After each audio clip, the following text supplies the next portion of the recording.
Wassalatu wassalamu ala rasulillah nabiyyina Muhammad bin Abdullah wa ala alihi wa sahbihi ajma'in wa ba'd. Assalamu alaikum wa rahmatullah. Matsala ta sanyi, kwana biyu ba mu ba da maganin sanyi ba duba da yanayin yadda muke ba da shi, to mun lura kuma mutane suna ta yawan kira har yanzu, wadda matsalar tana ɗaya daga cikin matsalar take damun mutane, wanda kowa ya sani ma'arufi ne, wannan baya da buƙatar ta'aliki. To shi wannan taimakon da zamu bada kowane irin sanyi ne, ba mu cire ba. In dai sanyi ne na cikin jiki, musamman wanda ya shafi sanyin mara, gloria, staphylococcus, in dai sanyi ne wanda yake fitar da farin ruwa, yake fitar da ƙuraje, yake fitar da ƙaiƙayin matsi, zafin fitsari, zafi wajen saduwa, saurin inzali, rashin kuzari, dukkan wannan matsala ce ta sanyi wadda take assasawa. To duk mai fama da wannan matsalar sai ya kasa kunne da kyau ya ji. Mata akwai ɓangaren nasu, rikicin al'ada, rashin zuwar al'ada, ciwon mara, ko jinin ya rika zuwa fatsi-fatsi, ko ya rika zuwa da yauki, ko ya rika zuwa da datti. Wannan ɓangaren mata kenan. Wata mata zo ba ta haihuwa, wata kuma sai ta samu ciki sai cikin ya ɓare, ba zai tashi ɓarewa ba sai ya kai wata ɗaya kafin ya shiga na biyu sai ya zube. Duk matsala ce ta sanyi. Su kuma maza dama ga su nan, saurin inzali, ƙaiƙayin matsi, saurin rashin rauni na gaban, fitar farin ruwa a gaban, ko kuma fitar farin ruwa wajen bayan gida. Duk wanda suke da wannan matsalar sai ku saurara da kyau ku ji abin da zan faɗa sai ku haɗa. Allah ya bada ikon haɗawa.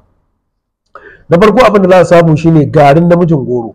Garin namijin goro yana nan ana saida shi. Idan ma baki same shi ba, mu ki tuntuɓe mu, za mu iya saida miki, ko mu za mu iya saida maka asalin garin namijin goro pure bamis.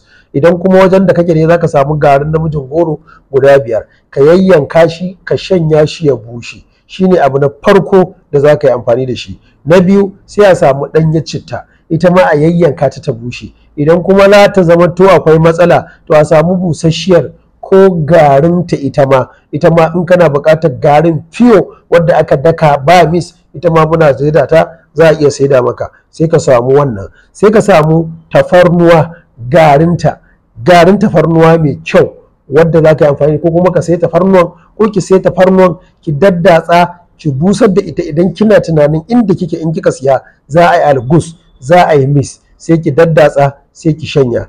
Ya danganta ga yanayin adadin yawan da za ka yi, amma bari haɗa muku yadda za ku yi amfani da shi, ta yadda za ku iba ku rika amfani da shi. Misali, ga shi namijin goro kwara 5 ake so a yayyanka a datsa ya bushe.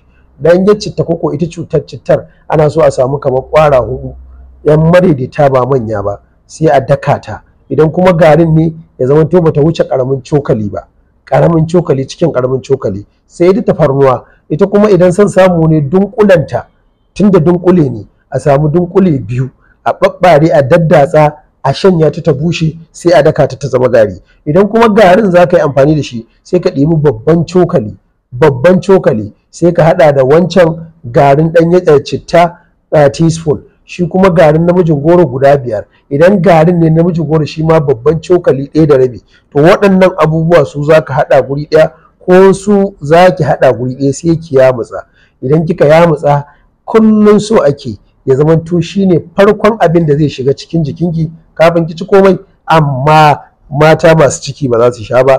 Idan kana da ulcer ko kina da ulcer, to shi ma ki ba a hankali, ko kuma ki nemi maganin ulcer kusa da ke. To yadda za a sha ga nan, karamin cokali ake ɗiba, sai a zuba a tukunya, a zuba ruwa kofi ɗaya babba, sai a tafasa.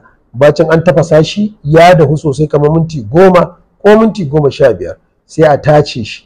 Bacin an tace shi, sai a ebo zuma cokali 2 ko cokali 3, ya danganta, cokali 2 ko cokali 3 sai a zuba. Shine karin kumallonka na farko a kullum, shine karin kumallonki na farko a kullum, kowace irin safiya. To haka za ki rika yin amfani da shi. Malamai suka ce insha Allahu rabbi, duk dattin mara da sanyin maran da ke cikin marar ka da marenanka, wanda yake sa maka ciwon ƙugu, wanda yake sa maka ciwon kafafuwa, wanda yake sa maka ciwon tafin kafa, wanda yake hana ki bacci, wanda yake sa miki ƙaiƙayin gaba, ki jaraba wannan a tsawon wata 1. In Allah ya yarda, in dai ba rowa za ki mana ba, ba rowa za ka yi mana ba, sai kai mana addu'a.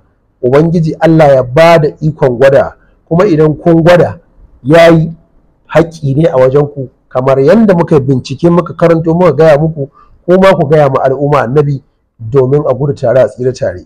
Muna muku fatan alkhairi. Kada manta da subscribe da sharing da comment da danna ƙararrawa. Muna muku fatan alkhairi. Ma assalam.